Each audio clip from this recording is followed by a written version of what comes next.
민주평화당의 정동영 의원을 연결하겠습니다. 지난 2005년 6월 대북 특사로 다녀오신 경험이 있고요. 또 최근에 러시아를 방문하고 바로 오늘 귀국했다고 그러네요. 정동영 의원 안녕하세요. 네, 안녕하십니까, 정 박사님. 러시아는 어떤 일로 갔다 오셨어요? 춥더라고요. 네. 국회 평화 외교단이 재작년에 만들어졌죠. 그래서 미국도 갔었고 중국도 작년 말에 갔었고요. 북핵 문제 평화적 해결을 위한 여야 대표단입니다. 네. 지난 토요일에 갔다가 오늘 아침에 왔는데요. 러시아에 대해서 좀 역할을 좀 해달라. 그럼 우리 대북 특사가 갔다 오고 결과 보고하고 하는 걸 러시아 현지에서 다 이게 소식을 접하셨겠네요. 그렇죠. 러시아 의회, 정부 또 전문가들 만나면서 시각각 특사가 발표되고 또 평양에 가고 면담하고 그 결과 나오고 하는 것까지 러시아의 반응을 처음부터 끝까지 쭉 볼 수가 있었죠. 자, 러시아 의회와 정부의 기본 반응을 한마디로 정리하시면 어떤 겁니까? 대환영입니다. 그러니까 러시아는 기본적으로 미국에 대한 강한 불신을 갖고 있고 그러나 또 북한에 대해서는 이제 굉장히 우호적인 입장이지요. 그리고 북한 핵에 대해서는 또 절대 반대합니다. 그런데 이제 그 러시아 입장에서 한국이 이렇게 남북 정상회담 그리고 북미 회담을 중재하고 있는 데 대해서 남북 긴장 완화를 강대국의 힘이 아닌 스스로의 의지로 이뤄냈다는 것이 놀랍다 이런 반응이고 역사적 사건이다 이런 평가도 하고 큰 기대를 하는 그런 거였습니다. 정동영 의원께서는 2005년에 북핵 특사로 다녀오신 적도 있잖아요. 이번 대북 특사들이 얻어온 성과는 어떻게 평가하세요 그러면? 예상을 뛰어넘은 거였죠. 저도 2005년에 갈 때의 의제와 지금의 상황과 의제가 흡사합니다. 그때도 2차 핵 위기 상황이었고 제가 가서 그 얻고자 하는 것도 정상회담 합의와 비핵화 대화였거든요. 정상회담과 비핵화라는 것은. 근데 이제 늘 기회 있을 때마다 강조합니다만은 북한은 체제 특성상 모든 의사결정 권한이 한 사람에게 모두 집중되어 있기 때문에 최고 지도자와 소통하는 것이 문제 해결 방식이다. 1차 정상회담도 그러했고, 그다음에 제가 2005년에 비핵화 6자 회담 복귀와 함께 9.19 공동성명, 북한이 이제 핵 포기 선언을 했잖아요.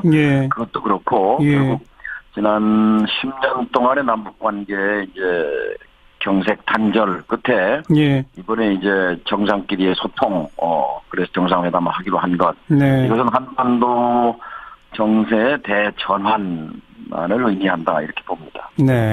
김정은이 그 비핵화는 선대유훈 이런 표현까지 쓴 것은 어떻게 평가하세요?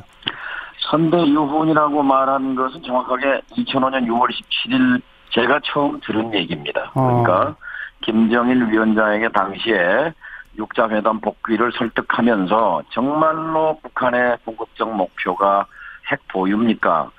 아니다. 초강대국 미국이 우리를 압살하려고 하니까 자위책으로 우리가 핵을 갖는 것이다. 두 번째, 그래도 국제사회가 믿지 않습니다. 정말 핵 보유가 목표입니까?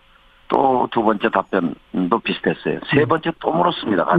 같은 질문. 거기에 대해서 약간 고민스러운 표정을 지은 끝에 내놓은 말이 김일성 주석의 유훈입니다라는 얘기였거든요.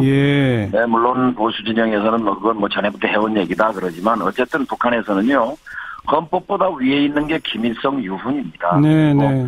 당 강령보다 위에 있는 게 김일성 유훈이고요. 그것은 비핵화에 대한 최상급 표현이라고 말할 수 있죠. 그 유명한 선대유훈 단어를 정동영 의원께서 끌어내신 거군요. 그러니까. 그렇죠. 그래서 제가 그 속으로 무릎을 쳤죠. 됐다. 지금까지 들어본 얘기가 아니거든요. 김일성 주석의 유훈이라는 말이. 그때부터 이게 하나의 기준점이 된 거죠. 아무튼 김정은 위원장은 뭐 전략적이든 전술적이든 이제 완전히 미국과도 우리와도 대화를 통해서 풀어보겠다는 의지를 밝힌 것 같은데 중요한 건 이제 미국입니다. 미국 어떻게 할 거라고 보시고 우리는 뭘 해야 합니까? 미국도 우리가 이렇게 정상회담까지 앞두고 있는 마당에서 강하게 견인을 하고 또 김정은 위원장이 어쨌든 미국이 요구해온 트럼프 대통령이 말한 것은 right condition 그러니까 뭐라고 말할까요? 뭐 정당한 조건 하에서 대화한다 이렇게 말했잖아요. 근데 조건이라는 건 핵과 미사일의 유예, 모라토리엄 그리고 비핵화에 대한 의지라고 이제 얘기했는데 그것을 일단 충족시켜준 마당에 북미 대화를 회피할 명분은 없다고 봅니다. 그런데 제가 모스크바에서 확인하는 것은 러시아는 미국에 대해서 굉장히 회의적입니다. 그러니까 기본적으로 미국은 북한과의 문제를 풀기를 원치 않는다 그런 생각을 갖고 있어요. 무슨 얘기냐면은 북미 간의 긴장이 그러니까 북한 핵 문제의 긴장이 계속 유지되기를 바라는 거다. 그래서 미국 군비를 계속 증강할 수 있기 때문에 실제 그들 생각이다 하는 그런 것을 정부든 의회든 전문가들이든 다 공유하고 있었습니다. 그래서 미국에 대한 강한 회의가 있었습니다. 그 회의가 현실화될까요? 아니면 미국의 자세 변화도 있을까요?